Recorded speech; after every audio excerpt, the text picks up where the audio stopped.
Bonsoir à tous, nous sommes vendredi 17 octobre, il est 20 h, bienvenue dans ce 5e numéro du journal télévisé de la SDBX4. Le SDBX4, vous vous souvenez, le hashtag SDBX4, utilisez-le toute la journée s'il le faut. Utilisez-le, faites rayonner ce que vous voyez, ce que vous entendez, bref, servez-vous-en. Au menu ce soir, dans ce petit quart d'heure d'infos et d'innovation, retour sur la journée d'hier consacrée à la culture et au numérique au musée d'Aquitaine. Notre invitée ce soir sera Virginie Calmels, maire adjointe de Bordeaux, et nous irons à la rencontre de l'artiste international Hiroaki Umeda. Un petit bijou, vous allez voir. Et démarrons tout de suite avec la question du jour en partenariat avec Multivote. La question est, souhaitez-vous participer au lancement de l'application Bordeaux Ma Ville en poche? Souhaitez-vous participer au lancement de l'application Bordeaux Ma Ville en poche? Pour voter et commenter aussi, c'est très simple, il suffit d'aller sur citédigital.bordeaux.fr. Alors hier, il s'est passé quelque chose de troublant. On a parlé culture pendant une journée. Et figurez-vous que sur Twitter, le hashtag, un des hashtags autour de cette journée, dont le hashtag SDBX4 que vous connaissez bien, est remonté dans les tendances françaises comme tous les jours. Ça veut dire qu'on peut parler culture, on peut parler numérique, on peut être une bonne centaine au musée d'Aquitaine, ici à Bordeaux, et faire émerger toute une foisonnance d'idées et plein de retours d'expérience, de témoignages autour de l'accueil des publics, autour de l'innovation dans les musées, dans les bibliothèques aussi. Bref, il y a tout un grand article que je vous invite à aller lire sur le site citédigital.bordeaux.fr et je vous propose un reportage signé Jérémy Durand avec la complicité vocale de l'ami Charlie. Ce reportage sera suivi d'un entretien que nous avons eu ce matin avec Virginie Calmels et puis on se retrouvera à la fin. A tout de suite.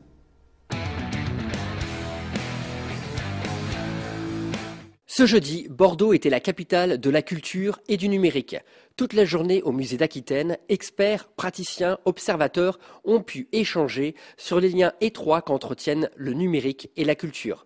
Après un panorama exhaustif des pratiques numériques en France et dans le monde, diverses innovations dans la médiation culturelle ont pu être présentées devant une salle comble et curieuse.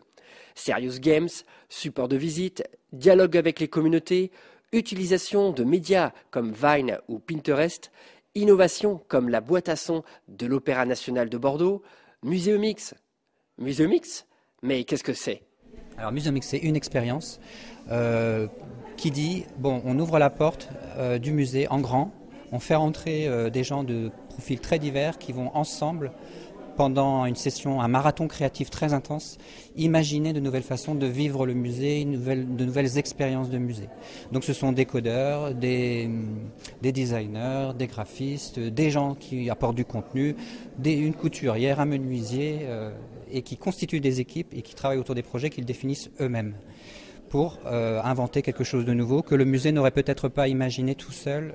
Ce qu'on peut en dire, c'était le sujet du débat de ce matin, c'est que ça bouleverse surtout nos pratiques qui doivent s'adapter à de nouveaux usages en ligne ou avec des outils numériques, mais ça concerne plutôt des pratiques et des usages que des outils en tant que tels. Voilà. Donc ça change notre approche, c'est-à-dire des approches plus ouvertes, des approches en réseau et des approches en mode participatif. C'est tout l'enjeu puisqu'on a affaire à des structures qui sont pyramidales, descendantes et elles se confrontent à une logique donc, de réseau ouvert en mode read-write, donc lecture-écriture. Et donc l'idée c'est de comment on intègre ces pratiques-là en interne. Donc ça peut passer par des espaces où c'est possible, ça peut passer par du temps, ça peut passer par la valorisation de ces pratiques-là. Mais c'est vrai qu'on voit bien que du coup c'est une question finalement beaucoup plus de direction et de stratégie que simplement du webmaster. Cette journée étonnante et stimulante a pu démontrer la vitalité de la culture et l'impact de la révolution numérique dans les musées et les bibliothèques.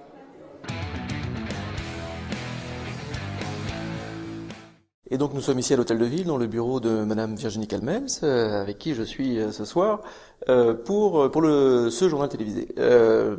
Madame Calmels, on a l'impression, en voyant cette semaine digitale, que Bordeaux le numérique, c'est de plus en plus une évidence. Est-ce que je me trompe? Ah non, vous vous trompez pas du tout. Effectivement, on pense que Bordeaux a tous les atouts pour devenir une grande métropole tournée vers le numérique. Vous savez que le numérique, c'est une filière, mais c'est aussi une façon d'aller toucher tous les secteurs d'activité. Le numérique transforme en fait la vie des entreprises et transforme la ville et la ville de demain. Et le numérique est porteur d'avenir. Donc Bordeaux est porteuse d'avenir. Et on l'a vu sur le site, effectivement, on l'a vu avec les tweets. On n'a jamais vu autant de tweets en quelques jours. D'ailleurs, est-ce qu'on peut commencer à tracer quelques lignes d'un bilan? Je sais qu'on n'est que vendredi soir, mais... Non, c'est un bilan extrêmement positif qui va bien au-delà de nos attentes. Cette journée de la Grande Jonction accueille plus de 2 fois plus de personnes encore que l'année dernière. On sent qu'il y a une appétence très forte pour les métiers du numérique, pour cette rencontre autour de cette semaine digitale. Et donc, effectivement, voilà, on va être très content de se dire que c'est un énorme succès. Et alors, cette semaine digitale se termine demain soir, samedi. Qu'est-ce qui va se passer après? Parce que le digital est Bordeaux, donc c'est une évidence. Le numérique à Bordeaux, l'écosystème à Bordeaux, French Tech. On a vu mardi soir avec Gilles Babinet qui nous a clairement dit que c'était vraiment très bien parti French Tech. Qu'est-ce qui va se passer maintenant? Bah écoutez, globalement, effectivement, cette labellisation French Tech est une première étape, mais après cette première étape franchie, et on espère positivement pour Bordeaux, il y aura la rencontre des différentes métropoles françaises autour de French Tech, c'est-à-dire toutes les villes qui vont être labellisées. On va pouvoir faire des échanges, on va pouvoir créer de la valeur ensemble pour préparer en fait l'équipe de France qui ira vendre le numérique à l'international. Le but, c'est d'attirer les investisseurs, c'est de se faire connaître à Bordeaux et plus généralement en France, de favoriser en fait le développement de nos startups, de ces entreprises pépites du territoire, en leur apportant du financement, en leur apportant du soutien, en les faisant grandir, parce qu'une fois encore, ce sont les métiers de demain de nos enfants qui sont en jeu. Avec des représentants de Bordeaux, évidemment, dans l'équipe de France, French Tech. Ah bah bien évidemment, ici on a un certain nombre de pépitins, de belles entreprises qui ont besoin encore plus de se faire connaître, d'être identifiées, d'être portées, d'être simplement de les aider. Elles n'ont pas eu besoin de qui que ce soit pour se développer, mais néanmoins le fait même de pouvoir apporter ce soutien et cette visibilité, on va dire, c'est un atout supplémentaire. Donc on compte bien continuer à capitaliser sur tout ça. Et puis là, vous voyez, j'accueillais une délégation québécoise. C'est intéressant de voir que Bordeaux est dans un partenariat, on va dire, historique maintenant avec la ville de Québec.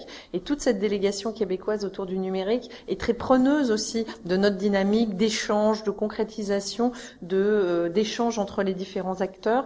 On crée de la valeur par la rencontre, par le fait de mettre tout ce monde-là ensemble. Vous le voyez durant cette semaine digitale, c'est des rencontres physiques aussi. Et c'est à l'ère du numérique, à l'ère du web, c'est aussi formidable de retrouver ces moments de vraies rencontres. Mais bien évidemment, au-delà de cette semaine digitale, tout ce qui naît de ces échanges va se poursuivre bien au-delà de la semaine digitale. Et ce n'est que la face immergée de l'iceberg, je dirais, de tout le développement numérique qu'on entend porter à Bordeaux et plus généralement. Et oui, il y a un travail toute l'année autour du digital ici, évidemment. Vous parliez de nos amis au Québec.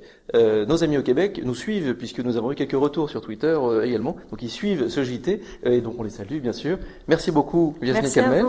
Et on se retrouve juste après, mais d'abord un petit sujet avec notre partenaire Mola, Station Ozone. On est allé à la rencontre de Hiroaki Umeda. C'est juste étonnant, stimulant, transcendant. On se retrouve après pour en parler, vous allez voir, c'est assez inouï.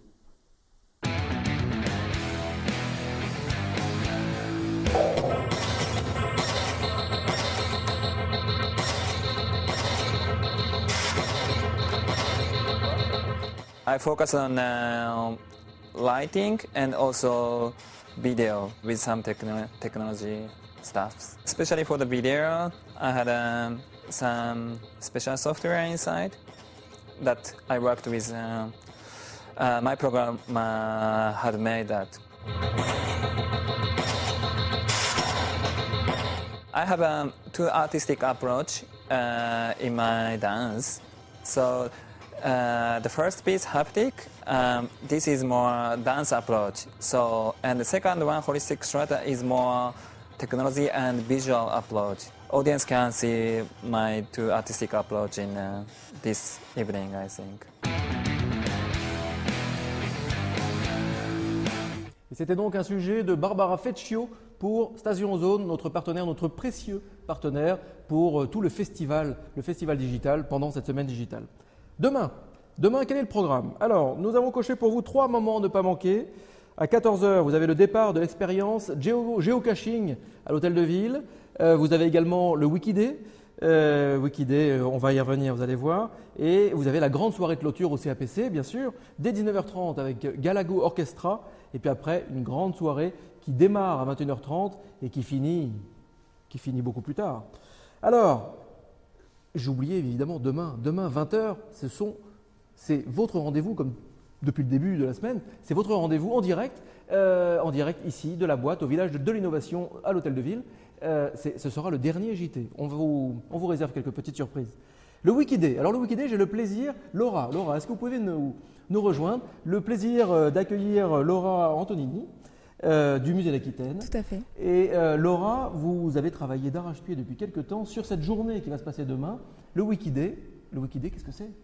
Qu'est-ce que c'est que le Wikiday? Le Wikiday, c'est une journée de contribution à Wikipédia, in situ dans les établissements culturels, puisque c'est le but de travailler sur des œuvres, de les voir, d'avoir de la documentation mise à disposition par les établissements et d'écrire dessus. Tout ça accompagné par des Wikimédiens qui sont aguerris de Wikimedia et de Wikipédia et qui vous accompagneront toute la journée. Le déroulé de la journée, 10 h, on se retrouve au Musée d'Aquitaine pour présentation des thématiques. Formation à Wikipédia parce qu'il y a une syntaxe un petit peu compliquée qu'il faut... Ça c'est rapide. Mais oui, c'est très rapide, vous inquiétez pas. Et ensuite, après le déjeuner, chacun se rendra donc dans le lieu pour lequel il se sera inscrit. Il y a 10 lieux à Bordeaux. 10 lieux tout à fait, 8 municipaux et 2 non municipaux, le Musée national des douanes et Cap Science, ouais. Tout à fait. Et donc, il y aura lieu, ces ateliers de contribution auront lieu toute l'après-midi. Et on se retrouve à 18 h, vous êtes tous conviés, venez tous, pour le petit vin d'honneur, mais surtout pour la signature de la convention de partenariat avec Wikimedia France, en présence de Fabien Robert et d'un représentant de Wikimedia. Fabien Robert qui sera notre invité demain soir, donc on en parlera évidemment avec lui. Dernière question, vous êtes combien à jouer cette expérience demain? Alors en tout, avec les inscrits, avec les encadrants, les Wikimédiens, nous serons 80 personnes. C'est pas mal. Voilà, et nous avons mis un quota de 5 personnes par établissement qui a été assez rapidement rempli. Donc on est content de l'engouement. Voilà, on voulait envoyer un signal que les établissements culturels étaient en pleine ouverture de leurs données, petit à petit. Voilà, je pense que ce signal est envoyé. C'est une grande première, je crois, en France d'ailleurs. Alors, à l'échelle d'une ville, voilà, de 10 établissements, c'est une grande première. Il y a déjà eu une convention comme ça à Toulouse, sur quelques établissements. Et le but, c'est vraiment de continuer ces actions, de faire d'autres Wikiday et des partenariats avec des écoles. Ouvrons, libérons la culture, rendons le plus possible accessible Exactement, la culture. open data. Tout à open fait. Data. Exactement. Merci beaucoup Laura. Merci de m'avoir invité. Vous restez à côté de moi. Ce JT est maintenant terminé. Il a été réalisé et coordonné grâce aux équipes talentueuses, rigoureuses, joyeuses de la ruche Triple C, mais également aux équipes, merci beaucoup aux équipes de la GINSI, merci au service de communication de la mairie de Bordeaux, que tout le monde évidemment soit chaleureusement remercié parce qu'on en oublie tous les soirs. Comme chaque jour, on va terminer ce JT avec un zap tout en images et sans commentaires concocté par John et l'ami Charlie. N'oubliez pas le statut du jour qui a été flashé par nos observateurs sur Twitter, un tweet de Bordeaux Eco, BX Eco. Ne visez pas la perfection instantanée, mais l'innovation continue. C'est une citation de Carlo d'Azoro Biondo qui était aujourd'hui sur la grande plénière à la Grande Jonction au H14. Je vous invite d'ailleurs à retrouver dès demain les articles et les vidéos réalisés cet après-midi à la Grande Jonction. A tout de suite sur les internets de la SDBX4.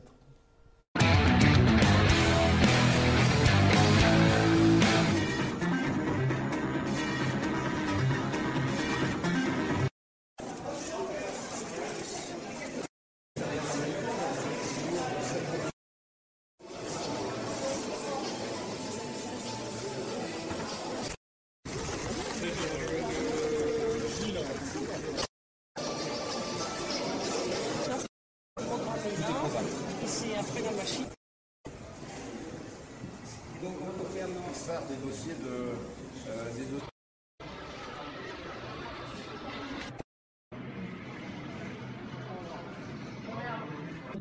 Convention en jeu vidéo qui fait que on va faire tout seul, c'est un jeu purement de dextérité rapide. De communication de la mairie de Bordeaux, que tout le monde soit évidemment chaleureusement remercié. Vous ne vous en tirerez pas comme ça.